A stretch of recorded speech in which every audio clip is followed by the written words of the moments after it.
Nós estamos aí numa série de mensagens falando sobre o Redentor. Hoje nós falaremos sobre a terceira parte da mensagem, mas antes de falar sobre o tema de hoje, queria só reforçar que já vimos no dia 6 sobre a necessidade do Redentor, a necessidade de um Redentor. Nós falamos, não vou falar novamente, aqueles que quiserem ouvir essa mensagem, ela está disponibilizada no YouTube. E ali nós percebemos que nessa necessidade, começou lá em Gênesis. Tudo começa em Gênesis, primeiro livro da Bíblia. Começou num lugar magnífico, maravilhoso. Começou no jardim do Éden, essa necessidade. Por Adão e Eva terem tomado 3 atitudes, como já falamos, dar ouvidos à mentira. E quando você dá ouvido à mentira, a sequência é você não acreditar na verdade. E não acreditando na verdade de Deus, vem a incredulidade e vem a desobediência. Foi o que aconteceu lá no jardim. E diante dessa necessidade que nós vimos no domingo, no dia 6, no dia 13, nós vimos também a promessa de Deus. A promessa de um Redentor. Toda necessidade que você tenha na sua vida, hoje, seja qual for, Deus tem uma promessa para ela. Amém? Deus tem a promessa e você vai encontrar essa promessa na palavra. A necessidade para Adão e Eva e para toda a humanidade era de um Redentor. E Deus falou, vou providenciar um Redentor para você. Já começou lá fazendo peles, fazendo uma vestimenta de peles, sacrificando um justo por 2 injustos. Depois ele fez lá sobre a serpente, que foi a primeira a receber a sentença, e falou, colocarei inimizade sobre você e a mulher, e você vai ferir o calcanhar desse descendente. Você vai ferir o calcanhar dele, diz a palavra. Mas ele vai ferir a sua cabeça, vai pisar na sua cabeça. Ou seja, a morte virá. E ali nós falamos sobre cada detalhe desse Redentor. Hoje nós veremos, no dia 23, falaremos mais uma última mensagem. Dia 23, quarta-feira. Falaremos sobre a chegada do Redentor, mas hoje falaremos sobre a espera do Redentor. Esse é o tema da mensagem de hoje. A espera do Redentor. Como falar desse assunto? Eu fiquei pensando um pouco sobre esse assunto. Como poder relacionar com a espera do Redentor, a espera de Jesus Cristo.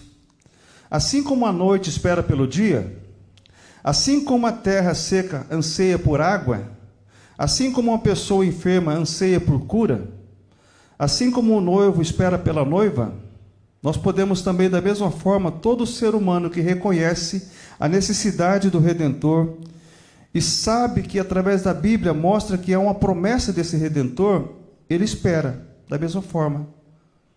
Da mesma forma que a terra seca espera a chuva, o ser humano que sabe que existe uma necessidade, dentro dessa necessidade existe uma promessa, dentro dessa promessa ele espera que essa promessa se cumpra. Então, está interligado essas mensagens, necessidade, promessa e espera. Como Deus prometeu, tudo que Deus promete, Ele, vamos falar? Cumpre.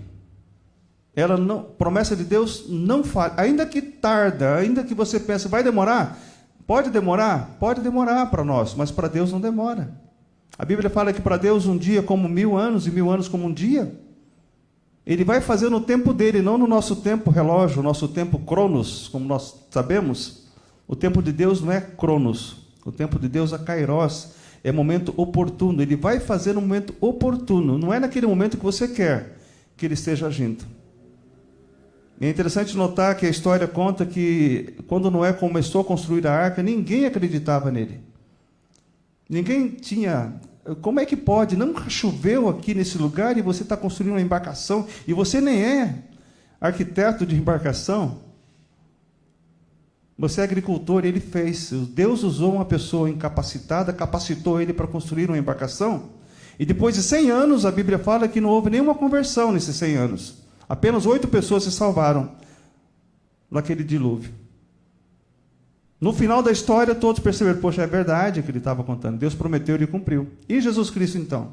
Nós temos muitas palavras para falar acerca desse assunto. Mas nós entendemos que a promessa do Redentor, quando vem uma promessa, Deus coloca assim, olha, agora vocês vão esperar. eu vou mandar um Redentor para vocês. Esperem. Esperem com paciência. Eu mandarei um Redentor.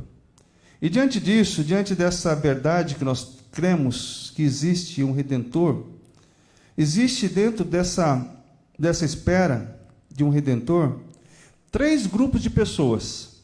Ainda no mundo existem esses 3 grupos de pessoas. Naquela época também existia, hoje ainda existem 3 grupos de pessoas. O primeiro grupo de pessoas que existe no mundo são aqueles que não acreditam em Deus. Essa é a verdade. Grupo que não acredita em Deus, por isso não espera o Redentor. Como não acredita? Por que eu vou esperar alguém em quem eu não acredito? Não é isso? Olha só o que diz a Bíblia lá no Salmo 53:1. Salmo 53:1 diz o nécio ou o tolo no seu coração: não há Deus. Não existe Deus. Essa é a história da carochinha. Não há Deus. Como é que pode alguém não acreditar que Deus não existe? Alguém já falou: Deus não existe. Deus, ele é. Que tudo que existe foi criado. Deus, ele é. Ele é. Ele é o eterno, puro e santo, imutável. Mas Deus, o texto fala aqui que diz o nécio no seu coração: não há Deus. Corrompe-se e pratica iniquidade. Não há quem faça o bem.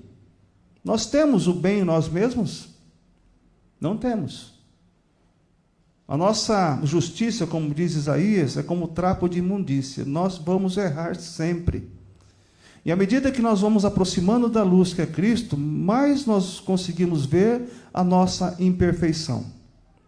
Não é assim que acontece para aquelas mulheres que ficam no espelho lá se maquiando? Vocês conseguem se maquiar sem luz? Não. Não consegue, né? Nem nós, né, conseguimos pentear o nosso cabelo. Para aqueles que têm.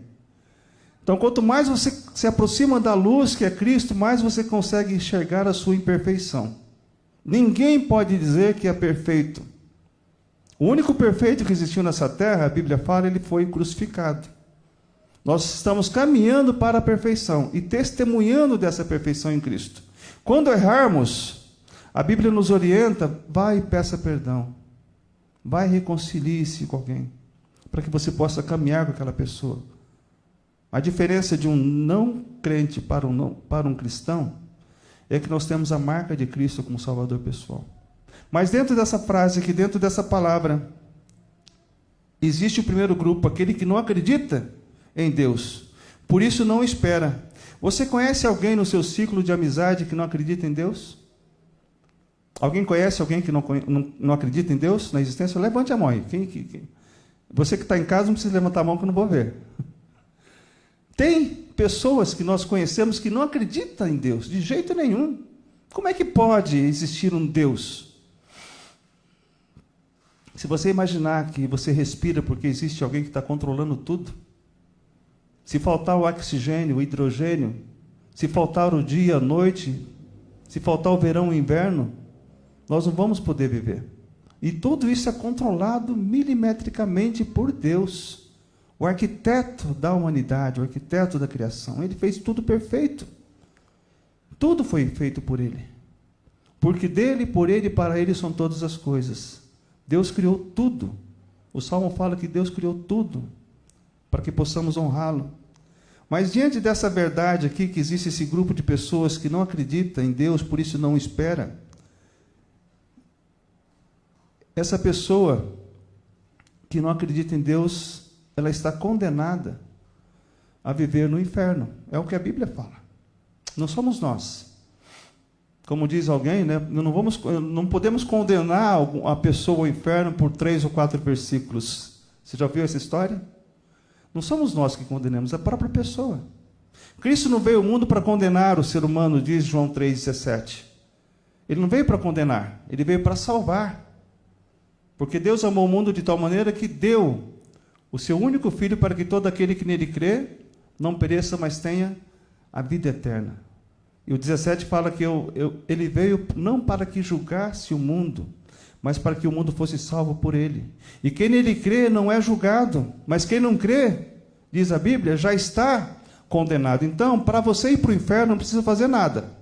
Basta não crer em Cristo. Você já está no caminho da perdição eterna. Mas para receber a Cristo como Salvador, você tem que reconhecê-lo como Salvador. Tem que tomar essa decisão em vida. Essa é a verdade que a palavra de Deus ensina. Mas olhando para essa verdade também, olha só o que diz Isaías 53:6, na parte B. Isaías 53:6. Isaías 53:6 diz assim: todos nós andávamos desgarrados como ovelhas, cada um se desviava pelo seu próprio caminho. Então, cada um de nós, cada um que está aqui nessa noite ou está em casa, um dia não acreditava nessa mensagem de Deus. Não acreditava no Redentor. Alguém foi lá e falou para você dele. E quando você ouviu essa mensagem transformou a sua vida. Você lembra do dia da sua conversão? Alguém lembra aqui quando foi? Lembra o dia que foi que você se converteu? Mudou a sua vida naquele momento? Cristo entrou no seu coração? Tem pessoas que lembram o dia exato, o momento exato, a pregação exata, onde Cristo entrou no seu coração, fez morada no seu coração. Isso é muito bom. Há 35 anos atrás eu me converti nessa igreja, em abril, num culto missionário de jovens que veio lá do Seminário Batista Regular do Sul. E olha só que interessante, na minha conversão, eles trouxeram uma vitrola, sabe aquelas vitrolas de disco de vinil grande? E naquela época eles colocavam o disco e rodavam ao contrário. Alguém já ouviu essa história de rodar o disco ao contrário e ouvir umas vozes estranhas assim? Aí colocaram a música de Roberto Carlos, aquela música falava de uma forma diferente. Olha, aqui está falando algo que não condiz com a palavra de Deus. E aquilo me impactou, mas a mensagem foi o que me impactou. Foi a mensagem de Deus. E naquele domingo de abril de 1985, eu tomei a decisão para Cristo, nessa igreja. E a partir daquele momento eu cheguei em casa e falei para minha esposa: olha, agora eu me converti. Agora eu sou cristão. E ela falou para mim: o que vai ser da nossa vida agora? Eu não acredito nisso. Minha esposa falava para mim: eu não acredito nessa história. Porque eu vim de um convento. Se você quer saber, eu estava num convento. Ela falava para mim, né? Ela ficou 2 anos no convento, e lá ela perguntava para as madres superiores sobre Jesus Cristo, sobre a Bíblia. Ela falava: não se preocupe, minha filha, faça tudo o que o Santo Papa fala, somente isso. Não fique preocupada com o que a Bíblia diz, faça o que o Santo Papa fala. Ela perguntou para um padre, depois que estava da missa, de rezarem a missa, o padre falou a mesma coisa para ela. E ela não encontrava a resposta de Deus no convento. Aí quando eu falei para ela que me converti, ela falou: olha, não acredito nisso, nessa história de conversão. Aí o pastor, naquela época, o pastor Antônio Gentil da Costa Lopes, foi tão gentil que foi lá em casa fazer o discipulado. E lá ele fez o discipulado, e ela lá na cozinha, ouvindo aquela história de crer no Senhor Jesus Cristo e será salvo tu e tua casa, porque Deus amou o mundo de tal maneira. E cada pergunta que eu fazia, ele respondia. Ela ficava lá ouvindo, minha esposa. Quando ele saía, ela fazia algumas perguntinhas para ele. Ele respondia à luz da palavra. Aí já começou a acender nela uma centelha de salvação.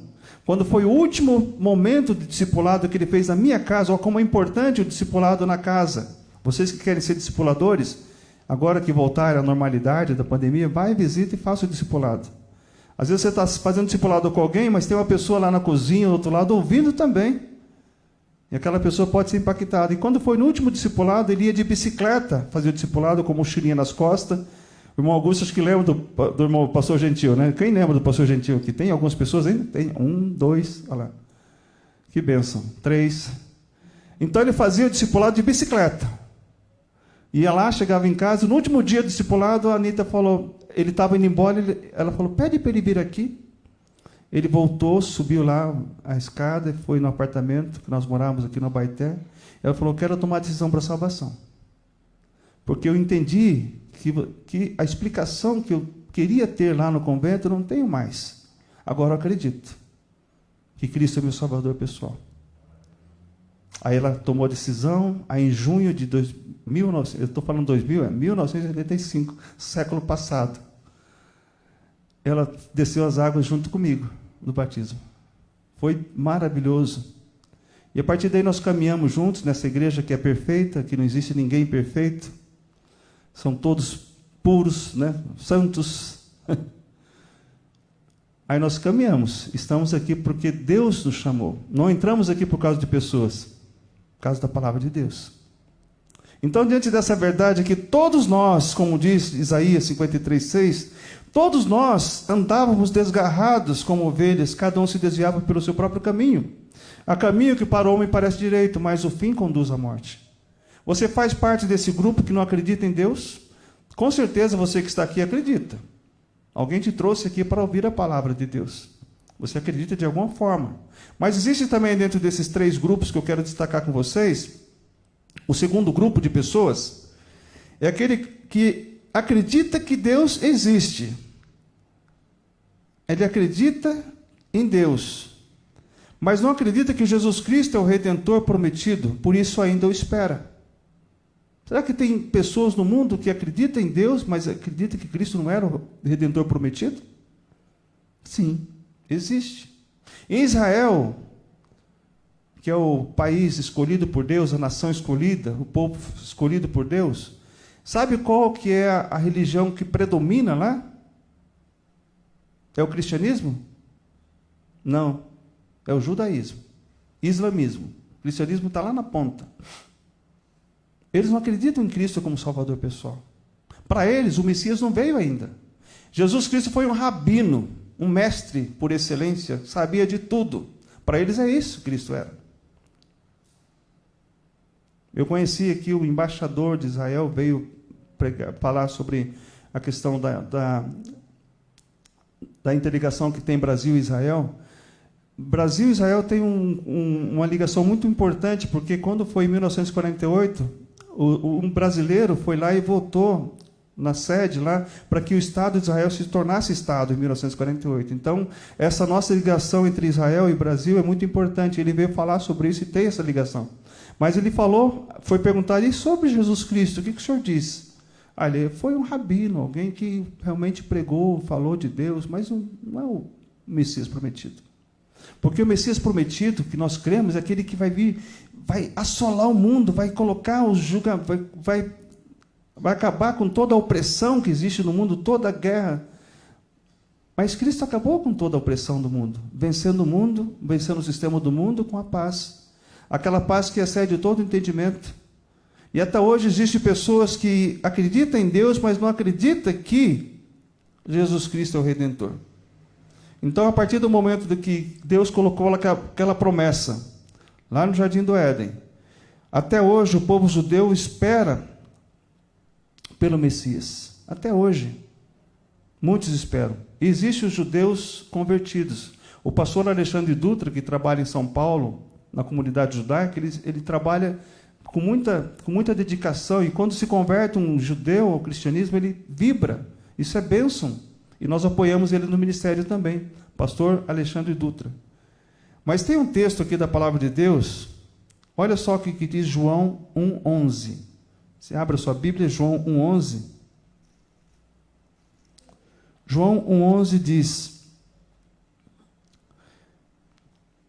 não era o Messias que eles queriam, mas João 1,11 diz: veio para o que era seu, mas os seus não o receberam. Então Cristo veio diretamente para aquele povo específico. Aquele povo não receberam. Mas aquela rejeição de Israel para com o seu filho, para com o Filho de Deus, o Messias prometido, abriu acesso para todos nós hoje. Porque o versículo 12 diz assim: mas a todos quanto o receberam, deu-lhes o poder de se tornarem filhos de Deus, a saber, os que creem no seu nome. Amém? Essa é a verdade da palavra de Deus. Com a rejeição do povo de Israel, abriu-se para todas as nações, não existe mais distinção para a conversão. Não existe grego, nem judeu, nem homem, nem mulher, nem escravo, nem livre, diz Colossenses. Todos estão em Cristo, somos um em Cristo. Mas essa verdade aqui de que muitos acreditam em Deus, mas não acreditam em Cristo, ainda reina ainda hoje. Ainda impera ainda hoje. Então, quando eles eram confrontados pela sabedoria e a grandeza de Jesus, eles olhavam para Jesus como um Zé Ninguém. Como alguém que, olha, não acredita em você. Olha comigo o que diz Mateus 13, 55 a 58. Não está na projeção esse versículo? Quando ele estava ali falando do Evangelho, falando do reino de Deus, quando ele chega para falar até para os seus irmãos, para os seus parentes, olha só o que eles diziam aqui. Não é este o filho do carpinteiro? Mateus 13, 55. Não é este o filho do carpinteiro? Não se chama sua mãe Maria e seus irmãos Tiago, José, Simão e Judas? Não vive entre nós todas as suas irmãs? Então fala ali que ele teve irmãos e irmãs também, através de Maria. De onde lhe vem, pois tudo isso, ou seja, todo esse conhecimento, eles questionavam, como é que ele pode saber tanto se ele é apenas um carpinteiro? Se um agricultor conseguiu construir uma arca, imagine aqui um carpinteiro poderia ser o salvador do mundo. Não foi assim? E o texto continua dizendo, diz assim, escandalizaram-se nele. Jesus, porém, lhes disse, não há profeta sem honra, senão na sua terra e na sua casa. Dentro desse versículo aqui, dentro dessa frase que Cristo falou, não há profeta sem honra, senão na sua terra ou na sua casa. Sabe qual o campo missionário mais difícil de se ganhar? Qual é? Olha só, nós falamos em coro, né? A casa. Por que a nossa casa é mais difícil? Porque na nossa casa nós estamos ali sem máscaras. As pessoas conhecem a gente como nós somos, de fato. Mas você não disse que se converteu? Você anda com a Bíblia embaixo do braço, mas está falando, está vendo essas coisas na internet? Está falando essas coisas para mim? A Bíblia fala lá que você deve amar a esposa como Cristo amou a igreja, né? Aí o homem fala, mas você fala, a Bíblia também fala que você não pode ser como uma goteira que fica pingando, mulher rixosa. Então, quando você conhece a Bíblia, você começa a usar argumentos, né? Para tentar rebater aquele testemunho. Mas muitas vezes, muitas pessoas, conforme diz Romanos, não se convertem por causa do nosso testemunho. Porque se nós falamos que somos cristãos, que nós nos convertemos, as pessoas que estão à nossa volta possam olhar para nós e falar, olha, realmente, essa pessoa ali se converteu. Olha o que diz Mateus, se você puder abrir comigo, voltando lá um pouquinho, acerca dessa verdade da palavra de Deus. Mateus capítulo 5, versículo 13, diz assim, vós sois o sal da terra. Ora, se o sal vier a ser insípido, como lhe restaurar o sabor? Para nada mais presta, senão para ser lançado fora e pisado pelos homens. Muitas pessoas que são sal, cristãs, estão sendo pisadas pelo homem, ou seja, humilhado porque eles não conseguem ter um bom testemunho. Já parou, já deixou de fazer diferença onde quer que ele esteja. Mas Cristo, ele fazia diferença onde ele estava. O texto continua falando, vós sois a luz do mundo, não se pode esconder uma cidade edificada sobre um monte. Nem se acende uma candeia para colocá-la debaixo do alqueire, mas no velador, e alumia todos os que se encontram na casa. Assim, olha o resultado final do que Cristo nos orienta na sua palavra.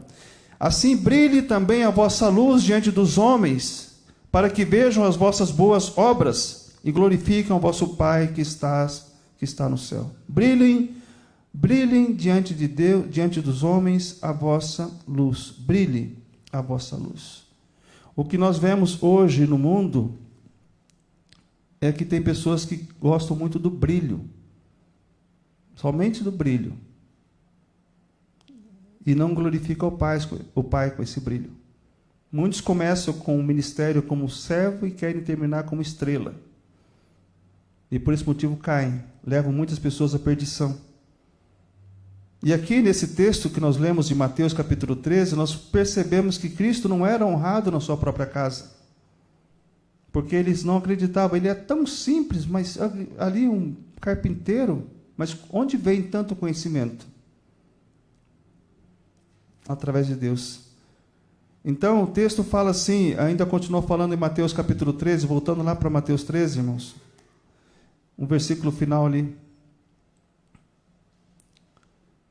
Jesus, porém, lhes disse, lá no finalzinho, não há profeta sem honra senão na sua casa.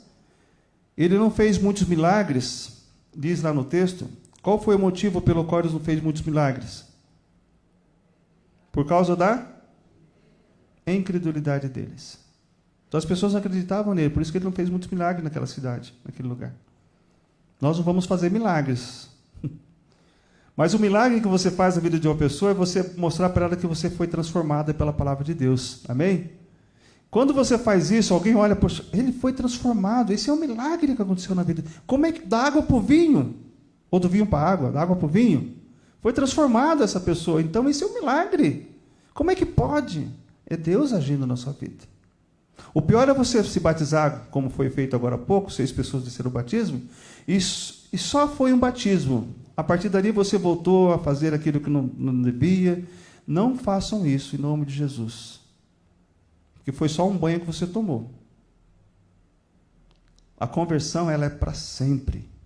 E nós o batizamos em nome do Pai, e do Filho e do Espírito Santo. A testemunha da Trindade estava naquele momento do batismo. Então, continue dando testemunho. Mas o milagre Deus faz na nossa vida para que as pessoas possam ver as nossas obras e glorifiquem ao Pai. Não a nós, glorifiquem ao Pai.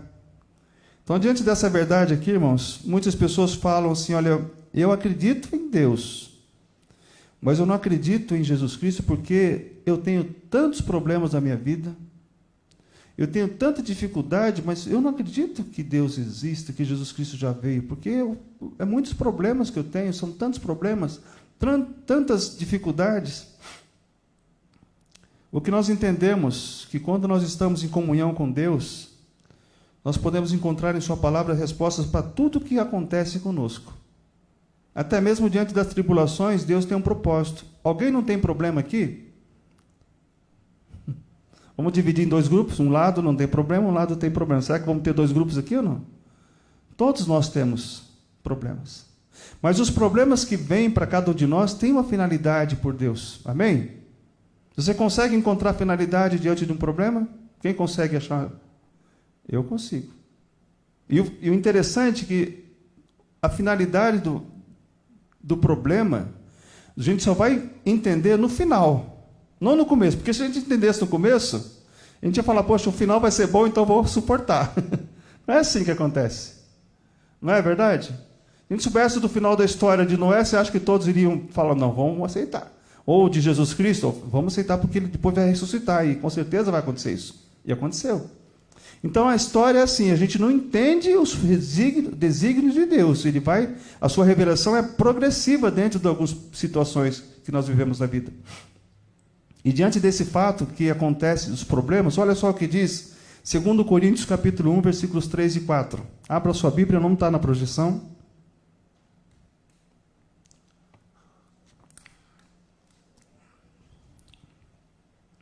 Estamos indo para o final da mensagem, irmãos. Mas aqui diz o texto assim, 2 Coríntios capítulo 1, versículos 3 e 4. Bendito seja o Deus e Pai do nosso Senhor Jesus Cristo, o Pai das misericórdias e o Deus de toda consolação. Ele começa assim com a referência de Deus, colocando ali o currículo de Deus, para que você possa entender o que Ele vai fazer, o que Ele faz em nós. Olha só, que nos consola em toda a nossa tribulação. Quem que nos consola, irmãos? Deus, o Pai do nosso Senhor Jesus Cristo, o Pai das misericórdias, o Deus de toda consolação, que nos consola em toda a nossa tribulação. Então, se você está passando por alguma tribulação na vida, por ter recebido a Cristo como Salvador, ou mesmo não tendo ainda, se você não tem Cristo como Salvador e está passando por tribulação, a sua tribulação é dupla. Que você vai sofrer aqui e vai sofrer lá depois no inferno também. É o que a Bíblia fala. Mas quando você tem Cristo, a sua tribulação ela é momentânea, como o pastor Rosalvo pregou hoje pela manhã, é momentânea e leve, porque o peso de glória é fenomenal de Deus. Mas o texto fala que quando Ele nos consola em toda a nossa tribulação, existe uma finalidade em tudo isso, irmãos. E qual é a finalidade que o texto nos ensina? Qual que é a finalidade final? Para que, olha só o que diz o texto, para que possamos consolar os que estiverem em alguma tribulação, com a consolação com que nós mesmos fomos consolados por Deus. Então, se você passa hoje por uma tribulação e você consegue vencer aquela dificuldade, você fala, Deus me sustentou, Deus me deu forças. E agora eu vou falar para você o que eu fiz. Eu orei, eu jejuei, eu pedi perdão, eu me reconciliei. Naquela tribulação busquei o recurso de Deus, não fiquei firmado na questão do mundo, mas busquei, Deus me fortaleceu. E agora, com essa minha consolação que Deus me deu, eu quero consolar você. Ou alguém pode dizer, eu perdi pai, perdi mãe, perdi tios, primos para a Covid, e Deus me consolou. Eu vou agora falar para você. Então, existe uma finalidade diante. Vocês creem nessa palavra, irmãos? Amém? Eu estou falando algo aqui, talvez alguém não acredite. Creia nessa palavra. Porque quando vem a aprovação, ela vem para nos fortalecer em Deus. Eu sempre tenho falado aqui, nós ouvimos também, que ninguém vai graduar de uma fase para outra sem ter uma prova. Você consegue tirar uma carteira de motorista sem passar por uma prova no Detran? Alguém consegue tirar uma carteira aqui sem prova ou não? Alguém já reprovou alguma vez no Detran? Eu 3 vezes. Eu ganhei de você. Eu dirigia desde os 11 anos. Quando eu fui fazer a carteira de motorista, eu dirigia assim, passando os 30 por hora, não olhava preferencial. O rapaz falou assim, não pode dirigir como profissional, tem que dirigir como alguém que está aprendendo. E por 3 vezes eu reprovei. Na terceira eu fui bem tranquilo, tudo certinho. Olha, rapaz, foi o relógio. Podia perder 21 pontos, perdi 40 na primeira vez. Mas tudo bem, aí eu consegui tirar a carteira. Não, eu passei com a prova. Então é assim a nossa vida como cristão, irmãos. Você não vai graduar para a sua vida cristã se você não passar por uma prova. E quantas provas nós já passamos na nossa vida? Essa igreja já passou por provas? Sim ou não? Muitas provas. E essas provas nos ajudaram? Sim ou não? Aí, irmão, a gente vê a mão de Deus no final. Se a gente soubesse que seria assim agora, a gente iria falar, que maravilha, pode falar mal de mim, pode falar mal da esposa do pastor, pode falar. Mas a gente ficava doído, chorando, triste. Mas Deus no controle, no comando. É assim que acontece. Olha o que diz Tiago, capítulo 1, para você que ainda não acredita. Acredita em Deus, mas não acredita que que Cristo é o Messias. Olha só o que diz Tiago, capítulo 1. Tiago 1, versículo 2. Meus irmãos, aqui está falando para cristãos. Tende motivo, no versículo 2, de toda alegria, o passardes por várias provações.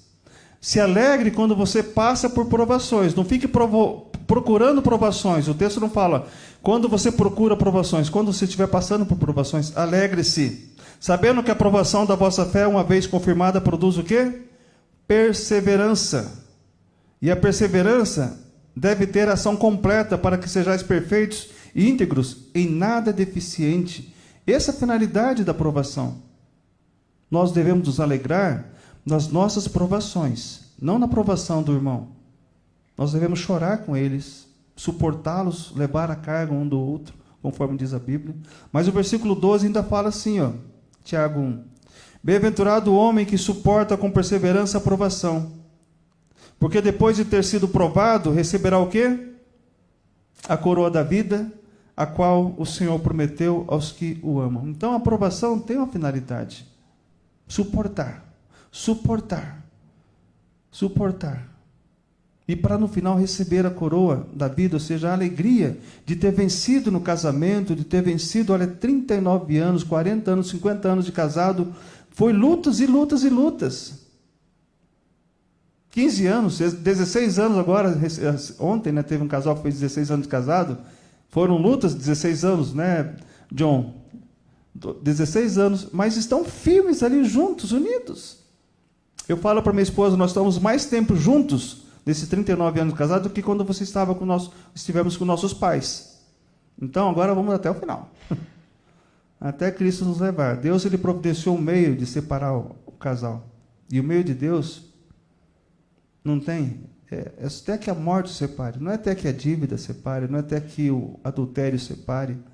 A pior coisa é uma pessoa, é uma mulher viúva de marido vivo, ou vice-versa, por ter acontecido um divórcio, e um divórcio, um divórcio, um divórcio. Separação não está no plano de Deus. Deus odeia o divórcio. Então, suporte.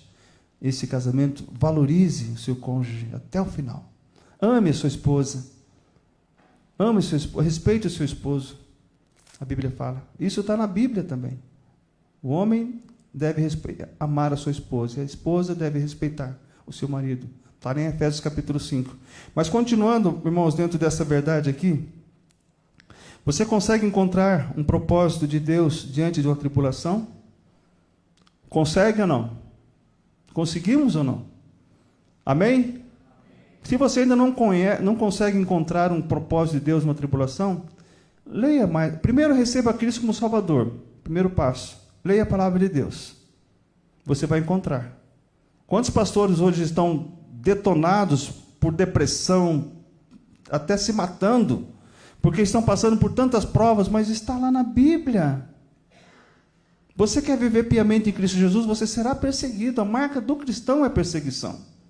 E toda vez que a igreja é perseguida, ela cresce mais ainda. Irmãos, esse período de pandemia fez com que a nossa igreja crescesse mais ainda. Quantas coisas fizemos diante desse período? Até uma cruz temos ali fora, né? E foi assim tão rápido, eu imaginava, vamos conseguir, vamos pela fé conseguir, vamos. E assim, conseguimos. E está sendo um farol para o bairro aí. O terceiro grupo, vamos falar agora do terceiro grupo. Eu falei primeiro daquele grupo que não acredita em Deus.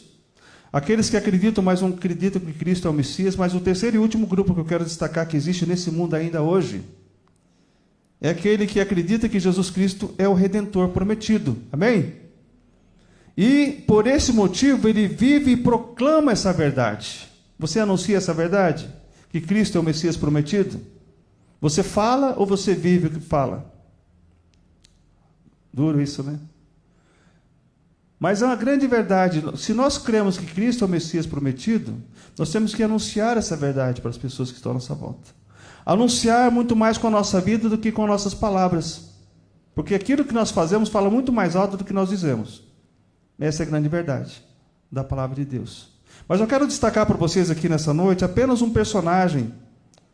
Diante de tantas pessoas que esperavam aqui a vinda do Messias, porque o nosso tema é a espera do Redentor. Diante de tantas pessoas que esperavam, eu gostaria de destacar apenas um. Malaquias capítulo 4. Malaquias, o último livro do Antigo Testamento. Último livro. Malaquias capítulo 4, versículos 5 e 6. Nós temos ali, depois de Zacarias, Malaquias, ele termina dizendo assim, 5 e 6. Eis que enviarei o profeta Elias, antes que venha o grande e terrível dia do Senhor. O dia do Senhor, o julgamento final, onde ele vai separar aqueles que receberam a Cristo como Salvador e aqueles que o rejeitaram. Aqueles que não acreditaram que Deus existe, aqueles que acreditaram que Deus existe, mas não acreditavam que Cristo era o Messias prometido, virá esse grande dia. Antes que venha esse grande dia, ele diz aqui o texto, enviarei o profeta Elias. Ele, o que ele fará? Ele converterá o coração dos pais aos filhos e o coração dos filhos aos pais, para que eu não venha e fira a terra com maldição. Então, ou seja, os pais e os filhos vão estar ali buscando a Deus através da pregação desse personagem, e o texto fala dessa pessoa. E quem é essa pessoa? Mateus capítulo 17, 10 a 13, revela quem era essa pessoa que foi prometido. Houve nesse período entre Malaquias, segundo a história, houve nesse período de Malaquias até Mateus, os evangelhos, houve um período de 400 anos de silêncio de Deus. Período intertestamentário, onde Deus não falava com as pessoas, onde o profeta não ouvia a voz de Deus. Houve essa promessa, fechou-se o livro de Malaquias com essa promessa, e a partir daí Deus não mais falava com as pessoas. Aí foi nesse período que surgiu os livros apócrifos, aqueles livros que nós cremos que não são inspirados por Deus. Mas quando chega aqui em Mateus 17, olha só o que Cristo fala aqui. Mateus 17, 10 a 13, diz assim, Mateus 17, mas os discípulos o interrogaram, Porque dizem, pois, os escribas ser necessário que Elias venha primeiro. Então está esperando a vinda de Elias ainda. E olha só o que Cristo falou. Então Jesus respondeu: de fato, Elias virá e restaurará todas as coisas. Eu, porém, vos declaro que Elias já veio, e não o reconheceram, assim como não reconheceram Cristo como o Messias prometido. Diz ali o texto: antes fizeram com ele tudo quanto quiseram. Assim também o Filho do Homem há de padecer nas mãos deles. Então os discípulos entenderam que lhes falavam de quem? De João Batista.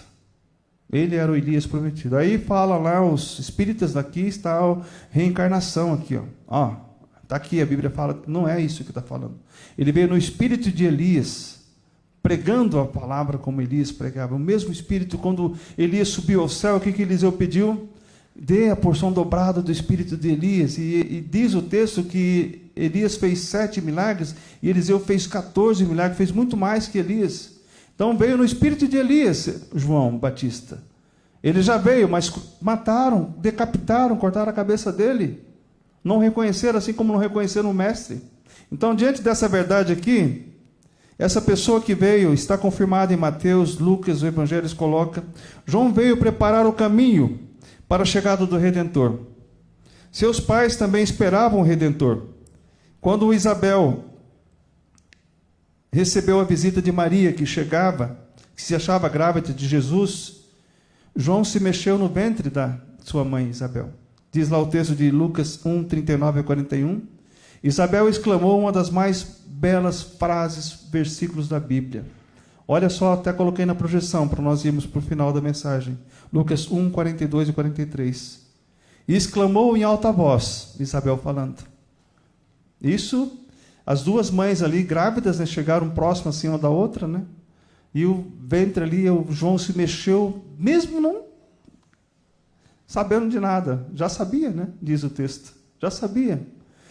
E exclamou: bendita és tu entre as mulheres, e bendito o fruto do teu ventre. E de onde me provém que me venha visitar a mãe do meu Senhor? Olha só que profecia. A promessa, Isabel já sabia que viria o Redentor. Você já sabia? Então hoje nós concluímos essa mensagem, irmãos, dizendo assim: você que crê que Jesus Cristo é o Redentor prometido, vive e proclama essa verdade, não deixe de passar a oportunidade de falar desse Redentor.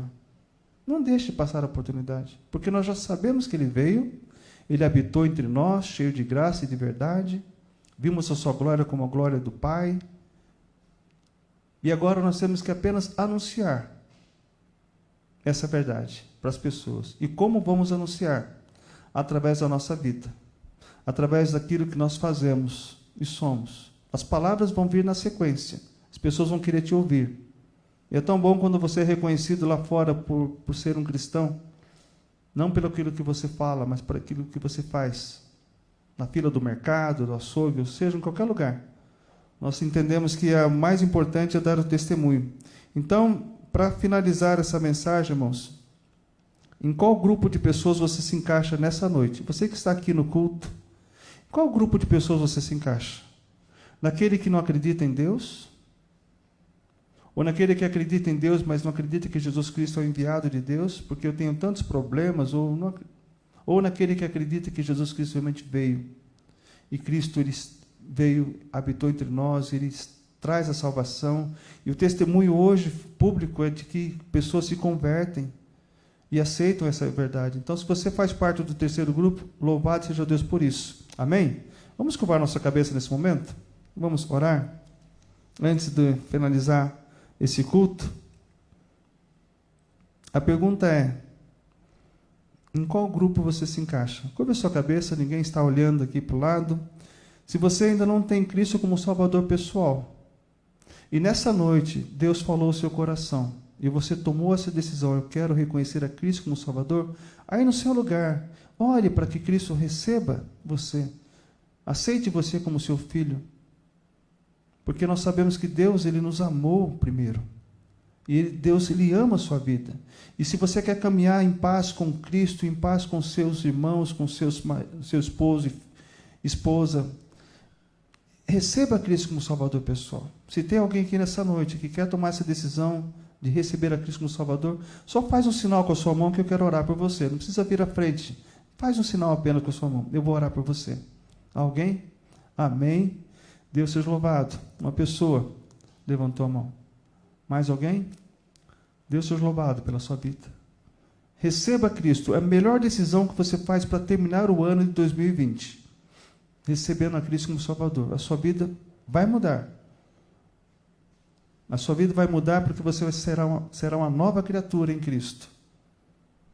Amém? Vamos orar nesse instante. Pai, nós te agradecemos pela tua palavra que tivemos, pelos louvores que nós ouvimos. Agradecemos, ó Pai, porque o Senhor tem sido maravilhoso em nossas vidas, ó Deus. Agradecemos porque conseguimos ver na tua palavra a necessidade de um Redentor. Lá em Gênesis, conseguimos ver na tua palavra também, ó Deus, que o Senhor prometeu que viria um Redentor. E o Senhor colocou tantos detalhes dessa vinda dele, dessa promessa. E, ó Pai, agora nós ouvimos a tua palavra que esperamos, que foi esperada a vinda do Redentor. E hoje nós cremos que ele veio. E que o Senhor possa nos abençoar nessa noite, Deus. Abençoe essa vida que recebeu a Cristo como Salvador nessa noite. Que o Senhor possa, Deus, ajudá-lo a caminhar com Cristo, Deus, com o poder do Espírito Santo. E abençoe esse momento no nome de Jesus Cristo. Amém?